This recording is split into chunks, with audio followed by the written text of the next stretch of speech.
Well, ladies and gentlemen, during these unprecedented times, there have unfortunately been numerous job losses. Some hotels have lost talent while others have used the period to cultivate talent through skilling.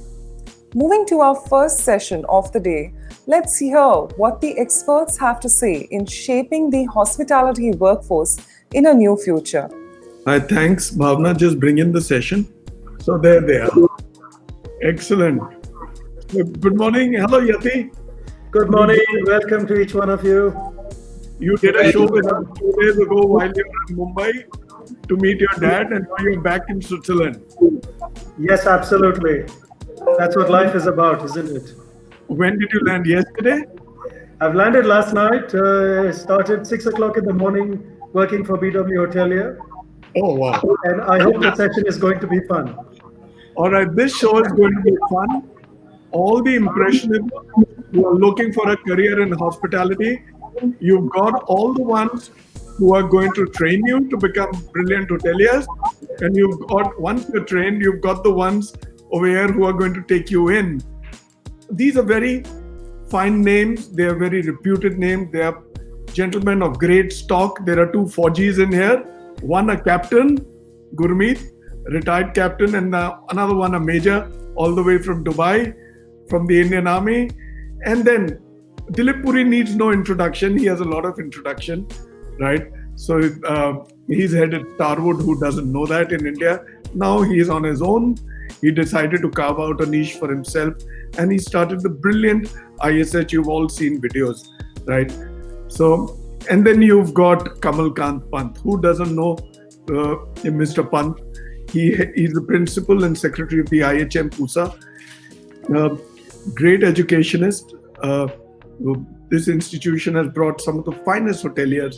I was telling them about Mr. Chatwal, Sanjeev Kapoor, Sanjay Sethi, Baki aap batana, right? You've got Mr. Sanjay Bose. He heads HR for ITC hotels. Great HR professional. He shall speak more about himself. You've got Dr. Ramana Murthy, who heads HR for IHCL. Taj, as we know him, know the company, the brand. Great employers. And Gurmeet. Gurmeet, you were one of the first employers of Marriott in India? Yes, I was. So who all have you recruited? Everybody who's there in Marriott as on date, There you are. in some way or the other. I 30 joined October 99. There you are. So Marriott entered and you entered. Or you entered and Marriott entered. I will say Marriott entered and I entered to be All right, great. So I won't take away any more punch. I shall hand the baton over to Yati. Yati, over to you, sir. Thank you very much. Welcome, everyone, and welcome to our viewers. So we've got 6 superstars talking about the future of our workforce. So any one of you who's a student or an 7. employee, go ahead. 7. Sorry, 7. Apologies. That's you. You're a superstar too. Slowly. I'll tell you a secret about myself. We've got 2 Fauji's and 1 Fauji Puttar, as you said. I'm Yeah. actually a Fauji reject.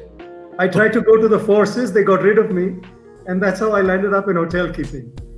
I have a Fauji father also. Oh, you are as well. There you go. Yeah.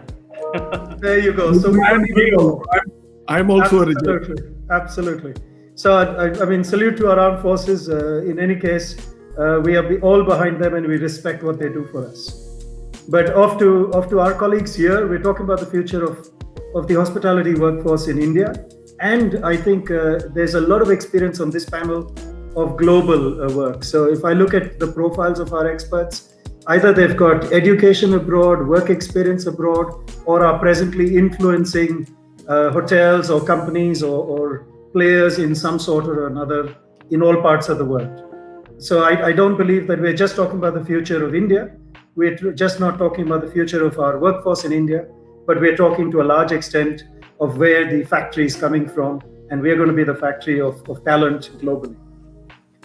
You've given us short introductions. I was reading this. I mean, I didn't realize it was Captain Gurmeet, and I love addressing that. So Captain Saab, 30 years of HR experience, every single Marriott employee And then I looked at what his background was, and he says he started from ITC Welcome Group. I did pick up where you cut your teeth in education.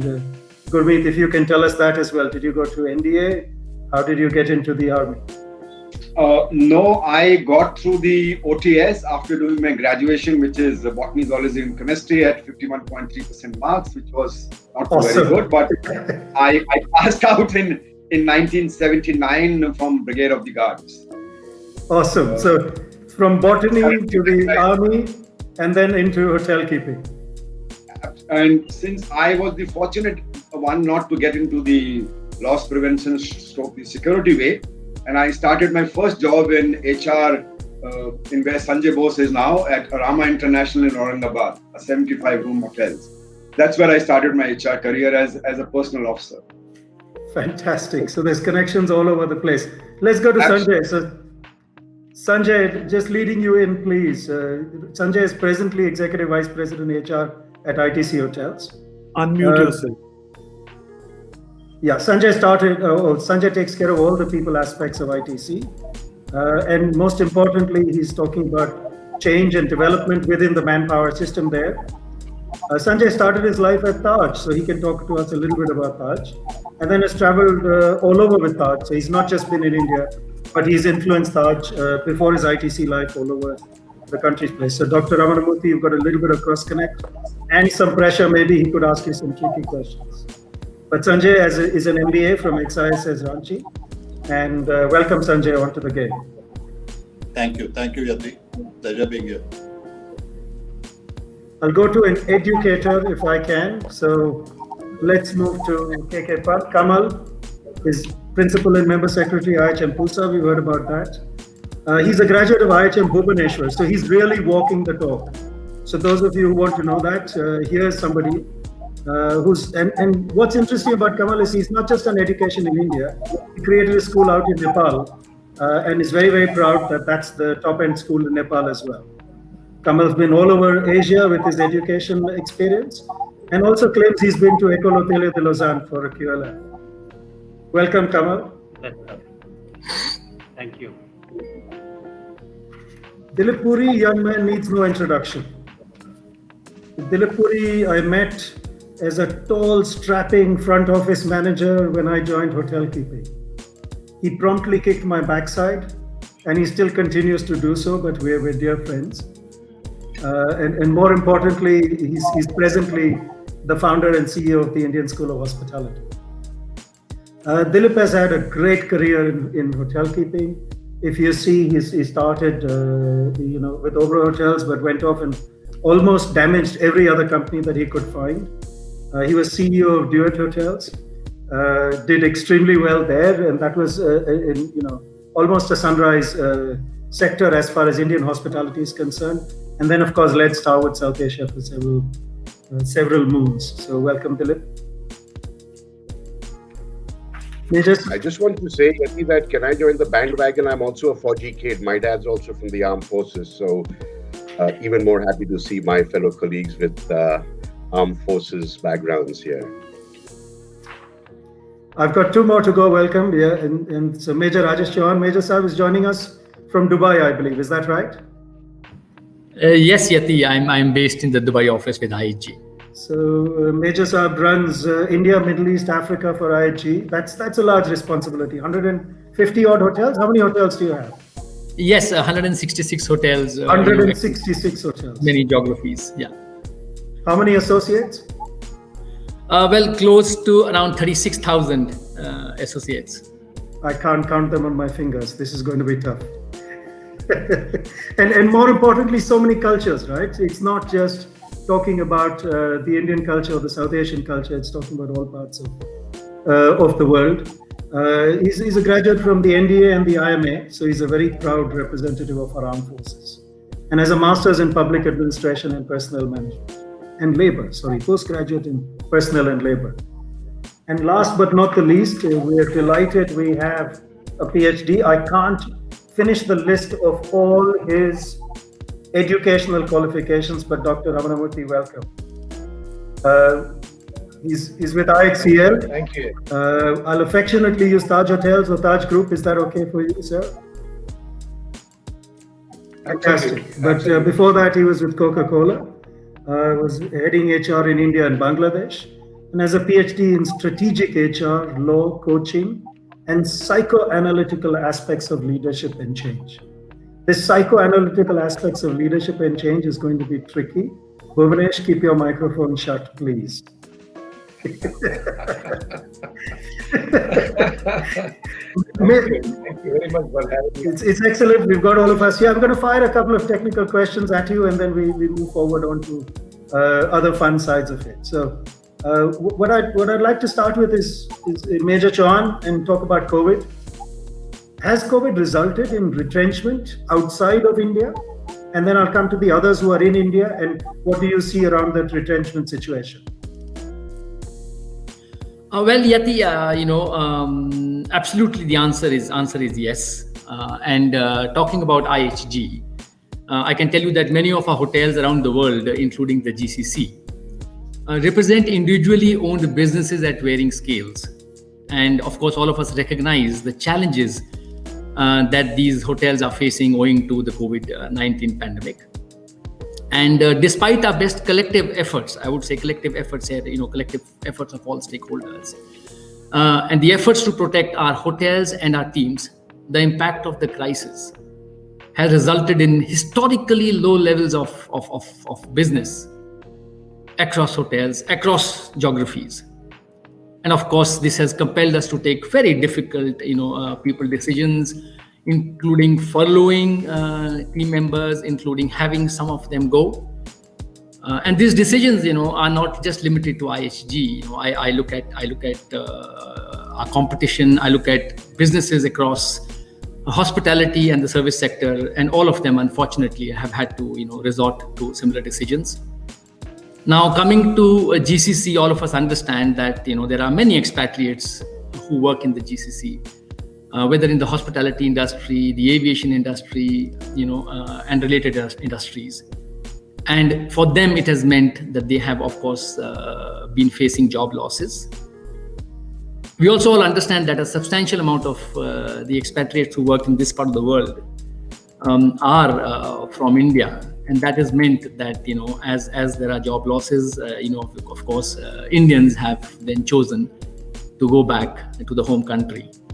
And of course, the others can contribute in here. But the way I see it, having people from foreign employment go back to India, and of course, then coupled up with the domestic job losses that are happening within the country, I'm sure there's a huge amount of talent spillover and a talent surplus in the Indian market. So how do our Indian colleagues see that? I know Taj early up and Tata as a group had said that we're not going to have any job losses. I don't know what the status is now, Dr. Ramanamurthy. And of course, Sanjay, please kick in. Gurmeet, please kick in. Tell us. See, like Major Chauhan has alluded, it's an unprecedented situation for all of us. And we have never seen this kind of a situation any time before in our lifetimes. So it has been pretty tough for us, when it comes to talent and balancing the business. It's a balance.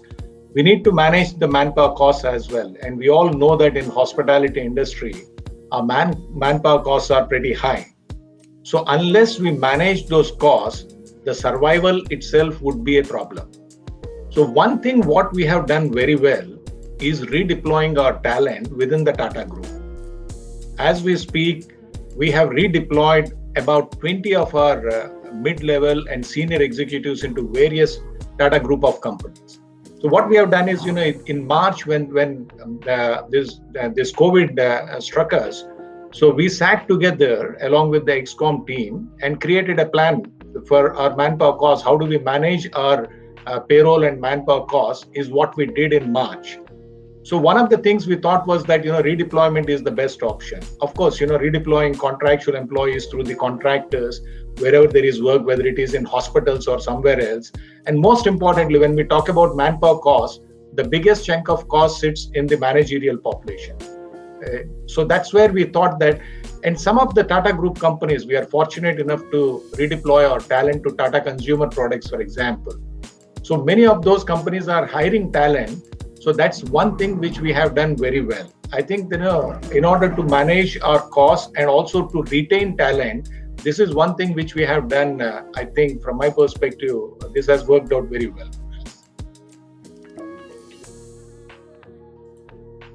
Gurmeet? Yeah, so I'll resonate to what Rajesh was saying, that our employing entities differ as one consolidated thing, whether it is ITC or Praj or Oberoi. Since we work as a management company, we started a process of rationalizing the cost right from the month of November, actually, when first time it sounded off in China. So we started rationalizing our manpower cost or manpower benefits right from that beginning, so that we let go a couple of people, yes, because part of our right sizing exercise and how we see the business now and how the business will unfold. But we are also created the alumni for those people and trying to get them. We have about 7 or 8 hotels opening now in the first quarter, and we should be able to get back the people home. This is a temporary phase, and I think the pandemic will go. We are praying for the pandemic to go and not to stay back here. So hopefully we will be back on a track again. But yes, there is a bumpy ride. It is a bumpy ride. There is expectation from different stakeholders, and we are trying to navigate with PPEs on us in all the way through. So Sanjay, I'm going to give it slightly differently. Is this a talent glut coming about? Is it that we'll have too much talent around and we don't know what to do with it? Yati, would you repeat that, please? I didn't get that. So I've asked 3 colleagues from the trade whether we've had a situation where we've retrenched people or have had to furlough them, relocate them, but we can't use them in our core business. And the answer is pretty much yes. We all know that it's a global situation. The counter question to that, to industry and somebody like you, is that going to result in a talent glut? Is it that we have too many people available and too few jobs, and we can then cherry pick? Is this good times coming for us as HR professionals? And what about those poor souls who are searching for jobs? So yes, in the short term, since the business has shrunk, obviously job cuts have happened and there is talent available in the market. It's a direct byproduct of the volume of business is what I'd say. You know that some markets, some geographies have been worse hit than others, and therefore talent, especially in places like Rajesh's backyard, the Middle East, where the large portion of talent was not from the geography but had come from other portions of the world, they have chosen to repatriate back to their original locations and are now available in those geographies. The point is, even in those geographies, there's hardly any jobs which are available. And each geography today in our business is struggling with the shrunk amount of business. So yes, in the short term, I think there's a lot of talent available in the market. That will continue to do so till business picks back. When business starts coming back, which I see is from a midterm probably to a long term, I think the same talent will do a lot of picking and choosing on the kind of employers they join. This has been a time of crisis where a lot of organizations have demonstrated where their values stand. And to my mind, talent across the world, not only India, is going to cherry pick organizations which probably have more carrying power and have values which are deeper for people than letting people go at the first instance. I think that's going to be an influence going forward. But we are yet to see. Early days yet, I think. But that's fantastic. So you're saying it's not a one-way street, yeah? It's a two-way street. Yeah. We will cherry pick, but they will also cherry pick, especially the brighter, bigger ones. What is the word of the academics about these associates losing jobs and what next for them? If Kamal or Dilip, you have an opinion, I'll come to your core product, but this is an early stage. Yeah, I'd like to present an idea, and because of the senior HR practitioners from our industry on this forum, so Dilip, sorry, this is a sales job. What are you trying to do? No, I'm joking. Go ahead. Go ahead. It's not. It's a sales job for people who are losing jobs. Okay, go for it, please. Sorry. So as a country, since we love acronyms, our Prime Minister loves acronyms. As an industry, we love. So if you can see what I'm showing on the screen, I've written out a word, right? NEETA. Can you see it?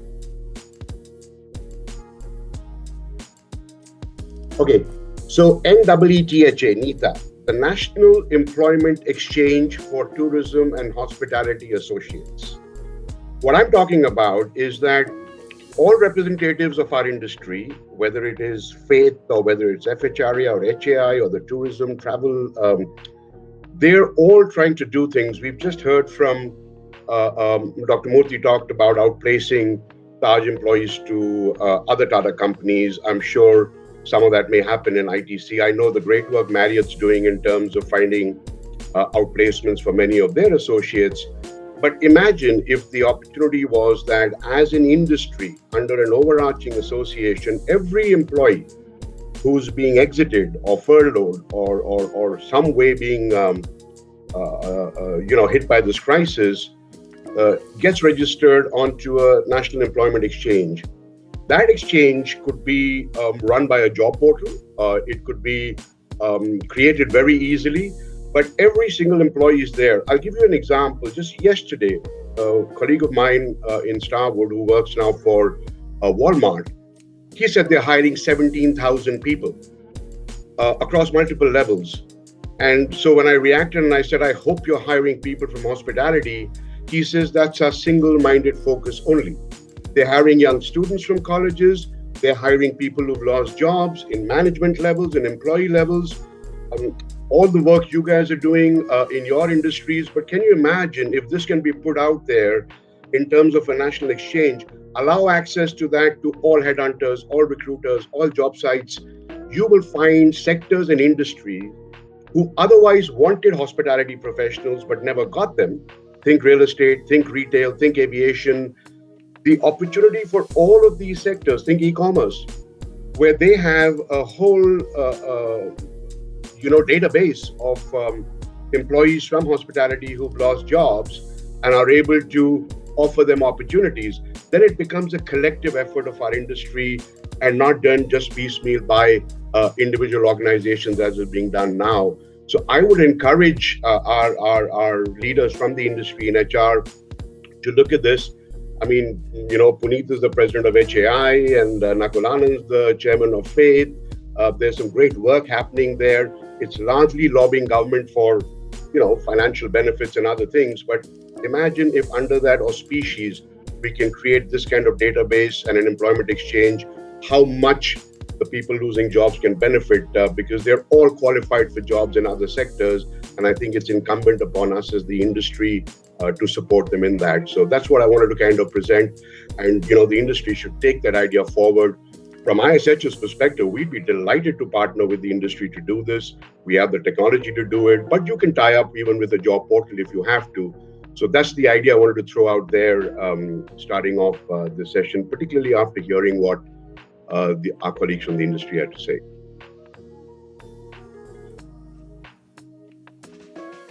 Kamal, your microphone is muted. But there is a flip side to it. Like if I talk about the institution that I am representing today, my biggest worry at the moment is that the majority of my graduates, they are not ending up in the core industry for which we are grooming them for. There are other industries, aggregators in a big way. I was happy with, the tourism aggregators and the food service aggregators. But now online school education portals, they have come into the fray. And what I feel is going forward, these people are not going to migrate back to our own industry because the cost structures and everything, they are making their deals so attractive. It would be very difficult to lure these people back into our area, later on. So that is one of the concerns. And this thing is happening because people have to survive. People who had placement from by the way, we had the best, one of the best years as far as the placement went, before this COVID struck us. But then one by one, some of the offers were kind of put off and some of them were even withdrawn. And then that left no choice to the people but to look for, avenues in different industries. But this is a really big concern. I feel that the talent, if we want this industry to grow, the best talent should be retained in this industry. We need a lot of engines, to power this industry going forward. Thank you. So there's two sides. Yeah, go ahead, Dr. Murthy. Yeah, no, I completely support Mr. Puri's point. See, what's happening is I was talking about redeploying talent within my own conglomerate. But everybody wouldn't have a conglomerate to redeploy. Fortunately, we have that kind of a possibility, and that's what we have done. I think that what could happen is that someone who is an excess talent for me could be a critical talent for Sanjay. Let's say, for example, for ITC or for IHG. So within the hospitality industry also, if there is a database available at one forum, by whatever name we call it, I think that we can reach out to that source and start getting the talent. On the other hand, the people who are going to get redeployed or lose their jobs, they would have the comfort of putting their application in the exchange, the employment exchange, and then hopeful of getting called for an interview by some company. I think that we'll have to make a collective effort so that we can tide over this difficult situation for us and also for them. Two sides to the coin. Go ahead, Rajesh. I think, Dilip, a wonderful point that you put across. And within organizations, all of us are, creating our own programs. Like, for example, IHG has created a Stay in Touch program. And Dilip, to your point, every colleague who's leaving us is registering them, himself or herself on this platform for us to have a database, and similarly, alumni networks. From where we can actually then go back to our colleagues, our ex-colleagues, and kind of welcome them back into the fold as and when opportunities come back.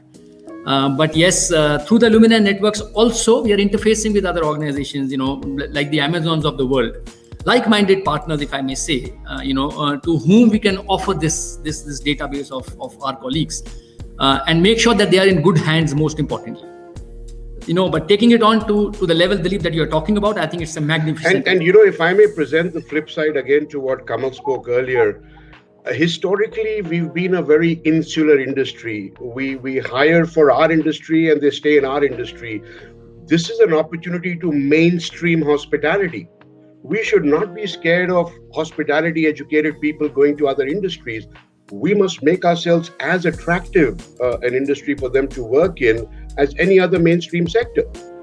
So when we say we are training talent or educating talent and they're not staying in our industry, I don't agree with that, because our industry must be attractive enough for them to want to stay in it. And I think we need to do some work on that. A lot of work has happened. It is much more attractive than it was perhaps when we guys joined the industry. But we must encourage our people to go out, because when they come back, they'll bring us perspectives which our industry so sorely needs. I'm sorry, I'll just take 1 minute. I have joined hospitality industry from FMCG. I have just 6.5 years in hospitality industry. And please pardon me for saying this, hospitality industries is such a closed industry. We don't allow, or we have never experimented with that kind of a situation. Getting talent from one FMCG, getting talent from some retail, getting talent, we don't do that. I do not know why we are restricting ourselves to hospitality kind of a situation. And I think that, it is the time to open up. This could be seen as an opportunity so that, we will be going forward, we'll be getting better talent into our industry, and also we'll be sending our talent to other industries. We should see this as an opportunity. So I agree that it's an opportunity, but who are we still competing with? Are we still competing with these hotel companies to source our talent, or are we competing with others? In a global world, I don't believe we are only sourcing from hospitality schools. Gurmeet, you have an opinion as Marriott, because you guys have a global footprint, right? So you're not just competing with ITC, Welcome Group, Taj, XYZ. You're competing with Walmart, and Walmart's going to take your talent away. And that fear is there. That's what Kamal mentioned to some extent. So yes, we want to be open, but am I worried? Not in the short term. In the short term, we may have a surplus.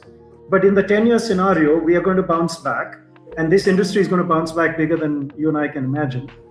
And then what? Then how do we stand face to face when we are a labor-intensive, small transaction, low-margin industry compared to an IT firm which has easy replication, large margins? Your microphone seems to be muted, Gurmeet. Technically, I mean, to resonate to what Mr. Puri was saying, see, we are a very close industry, yes, but we have specific needs for the industry.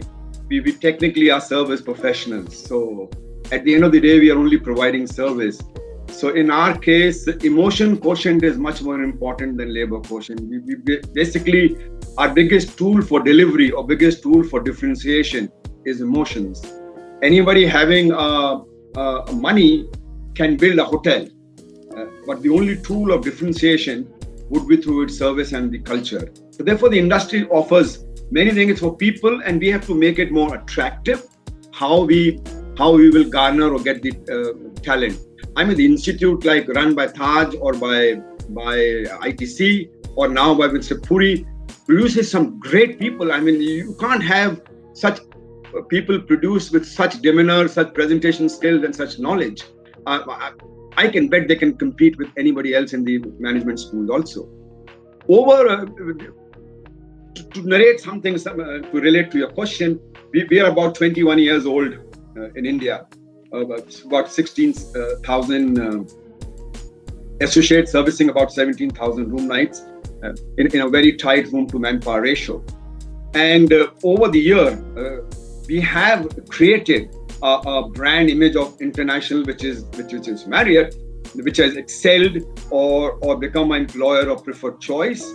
We still have a key departments like revenue or sales and marketing, which are an outcome of a management training program which we started in 2008. They are still with us, and they have grown to big heights and big leadership roles, thanks to PV and to Sanjay Bose to produce such good people from their schools, and sorry for pinching them off to Marriott, and we are very proud of that.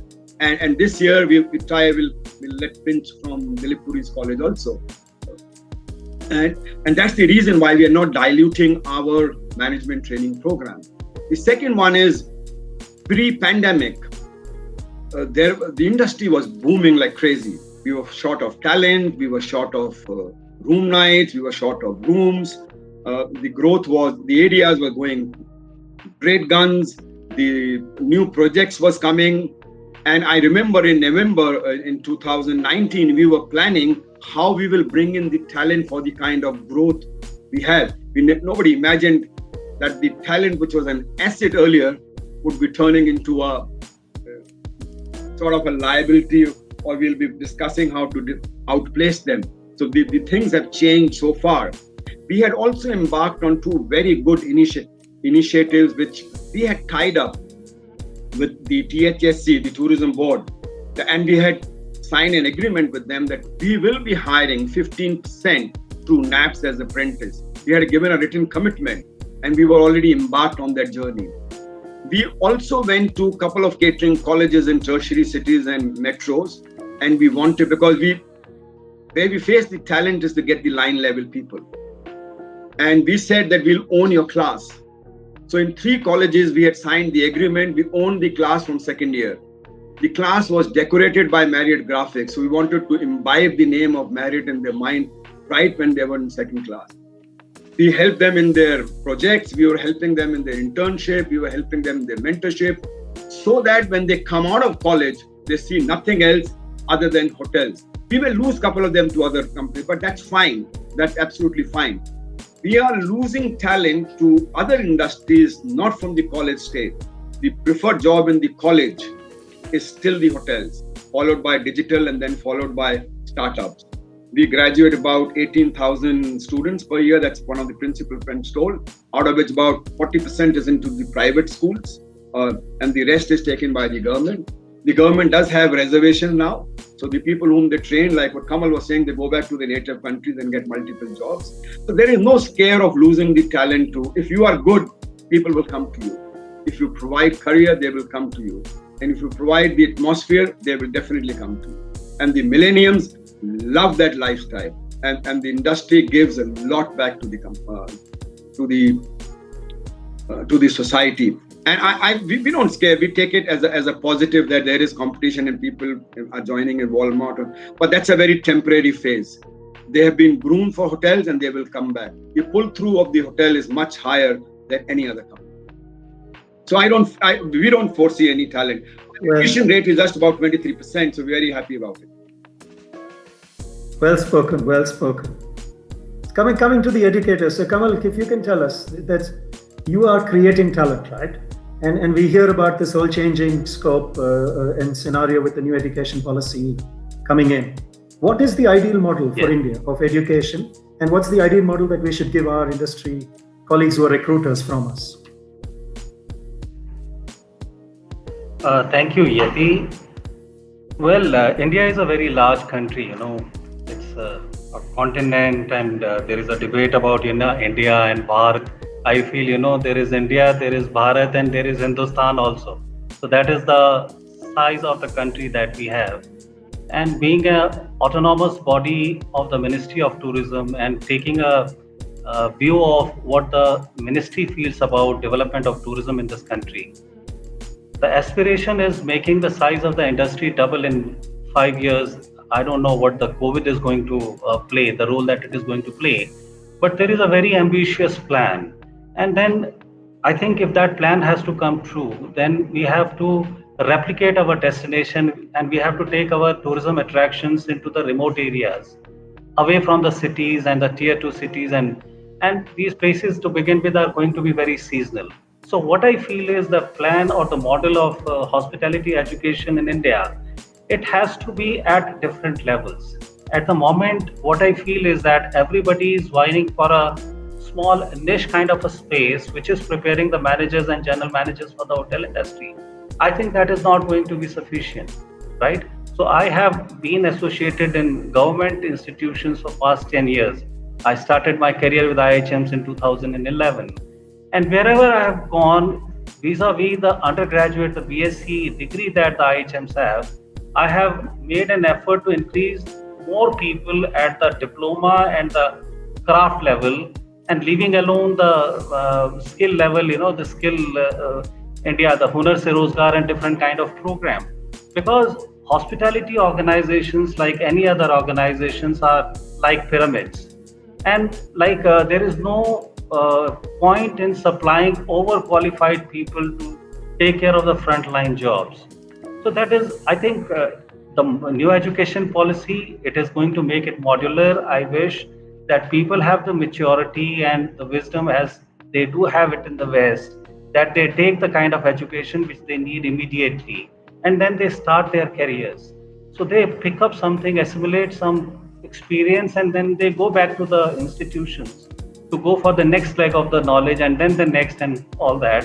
And what I feel that IHM Pusa has been offering a graduate degree. We have a 2 years master's degree, but I get appalled, that the moment you finish your BSc degree, you want to enroll in